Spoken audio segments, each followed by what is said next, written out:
Welcome to my presentation on arbitrary generation of very long and tsunami-like waves using an optimized pump-driven method. And before I start with my presentation, I want to acknowledge my co-authors of that work, which are Hajo von Heffen, who is from the Leichtweiss Institute, the Technical University of Braunschweig, as well as my colleagues Pablo Ballesteros, Nils Kerpen, and Thorsten Schlurmann, who are all is important because we recall the recent devastating tsunami events, for example, the Palu tsunami in 2019, of which we see an impression here on the slide, and the Japan tsunami in 2011, all of which give witness to the tremendous force and the devastating effects that tsunami can have on coastal communities. And in that regard, it is very important to continue our research efforts on the interaction of long waves and coastal structures. In particular, wave structure interaction is still one aspect of that problem field. For example, if the flow is surrounding such a building, or 3D effects and the representative tsunami timescales, which are not sufficiently addressed in the literature so far. And for all these reasons, it's important to further look into all different types of research options that we have. And one of these options is the experimental work done in tsunami flumes. In that regard, the literature knows a couple of different laboratory facilities and generation methods to look into long waves. For example, if a tsunami's initial impact on structures is concerned, the tsunami has an impulsive loading, and in that regard, debris impact or debris damming is an important concern. These type of loadings are often generated by dam break waves. A dam break generated by an opening of a gate and an impounded volume of water, which is then propagated through a dam break flume. If one is interested in longer duration effects, for example, scouring around structures, the literature has seen a couple of different developments, such as the pneumatic wave generation or the pump-driven wave generation that I want to focus on today a little closer. In that regard, I have brought a small working principle animation that shows the generation of long waves through pump-driven means. And for that, you see on the lower right-hand side a reservoir.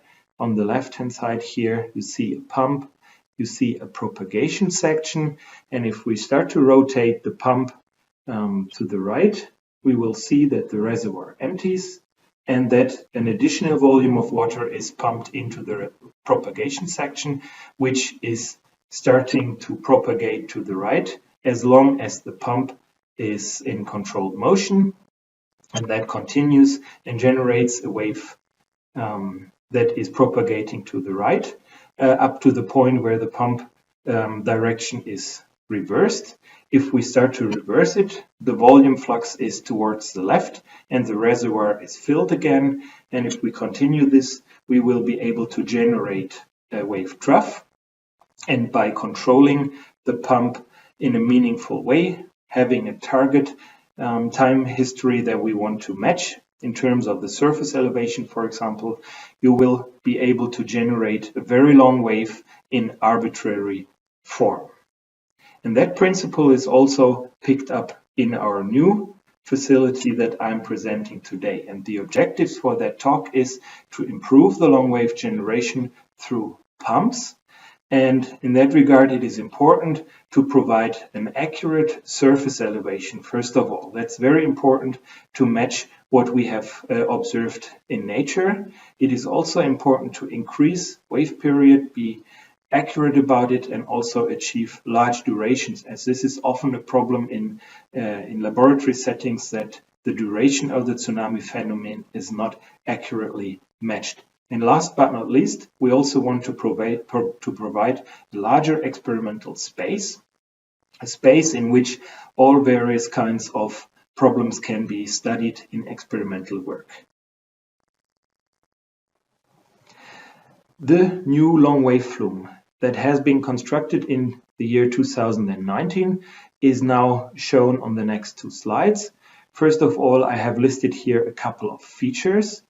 The long-wave flume has a pump-driven wave generation that feeds water into the long-wave flume.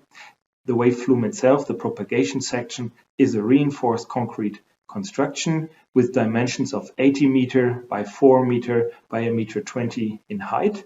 It has a leveled, a fairly accurate concrete bed, and it is also accessible for heavy equipment via a gate at the end in order to construct different types of bathymetry more easily than this is in other flumes. We also have installed an observation window, and most importantly, there is also an inlet and outlet. Here you see the observation window with a little loader that is just inserting the window. And here you see the inlet outlet section, and on this section I will spend a little more time later on in this presentation. The funding, just to acknowledge where the money came from the German Science Foundation as well as from our province, Lower Saxony, and the overall amount spent in this flume was about 400,000 euro. A second slide of features that focuses a little bit more on the wave generation. We have installed 4 rotary lobe pumps, and the rotary lobe pumps you see here on the right hand side. First of all, this is an opened photograph of the rotary lobe casing as well as the lobes itself that are rotating within each other, conveying the water from the left to the right. And here you see it from a different perspective. The overall feature of that type of pumps is that it can provide bidirectional flow at identical characteristics, so forward and backward achieves the same discharge with a maximum of 450 liters per second.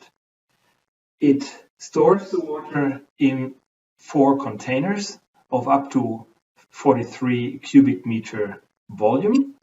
And here you see the overall setting. You see the 4 reservoirs here, here, here, and here.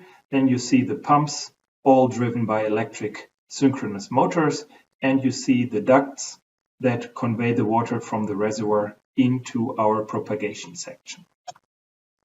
The peak flow of these synchronous pumps is achieved in less than 2 seconds, from 0 to 100% peak discharge, and the rotational speed, and that is one of the most important features, is proportional to the discharge inserted or taken from the propagation section.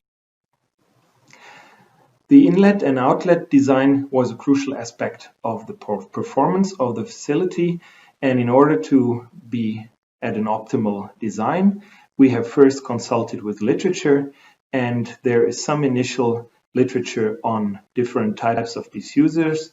And here, for example, is a diagram showing optimal design for a conical diffuser published by Gülich in 2014. And here you see aspect ratios of the length to the width of the diffuser and an area.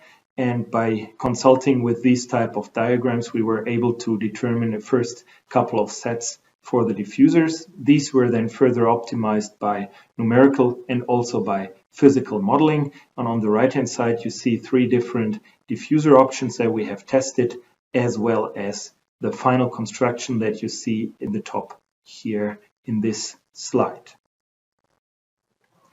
So what is the control strategy? How is that controlled? We have adopted the control strategy proposed by Goseberg et al. In 2012 and 2013 using a PID control, and some of the resulting waves we have tested so far are again sinusoidal, solitary, and N waves. And here you see first is a sinusoidal wave. On the left hand side you see the target signal and the achieved signal that we got in the flume as well as the absolute error to the right. We have also done that for solitary waves of various forms, as well as for N waves. And one big advantage is that it is, with the new control strategy, it is easily adjustable to new waveforms. It's quite quick, and it can make use of the feed-forward controller that we are using now. It depends on the transfer function, which is dependent on the water depth. And as one of the important features of the rotary lobe pumps, we get a constant delay that helps us to control better. And there is a zero phase shift that also helps us to do a better job in controlling. Last but not least, we have also worked towards some performance diagrams. These are always dependent on the water depth, but here you see one example. On the left-hand side, the y-axis, you see the electric voltage. On the right-hand side, you see the mean amplitude. You see a limiting curve here in blue that gives the maximum volume that is given by the reservoir that we have installed, and you see this wave period, and a couple of experiments have been done to come up with that performance curve. Everything that is below the green curve can be achieved, and we have also made sure that we can further increase the pump discharge through some electronic tweaking, as well as increasing the reservoir volume even further. And one other important feature of the control strategy is that we have the compensation of the re-reflected waves by the rotary lobe pump set. That is also indicated in that slide here. In the dashed line, you see the time that is required for the reflection of the wave to come back at the wave generator, and starting from the arrival at the reflected wave, the rotary lobe control setting can absorb that re-reflected wave. To conclude, our objective was to improve the lab generation of long wave generations. For that, we wanted to provide an accurate surface elevation control strategy that has been adopted in our new long wave facility, where we have an increased wave period and duration. We have now a direct control with an optimized generation through the facilitation of the rotary lobe pumps. We also have provided a larger experimental space with a long wave flume area of 80 by 4 meter. And the future work that we are intending to do is to look into the run-up of long waves interacting with specific building configurations, for example, or also interaction of long waves with coastal features such as irregular dunes, dikes, forest patches, as you can see in the following pictograms here, looking into river mouths, for example, or also interaction of coral reef settings with long waves or coastal forest patches. And with that, I want to thank you for your kind attention, and I hope you have enjoyed this presentation. Thank you.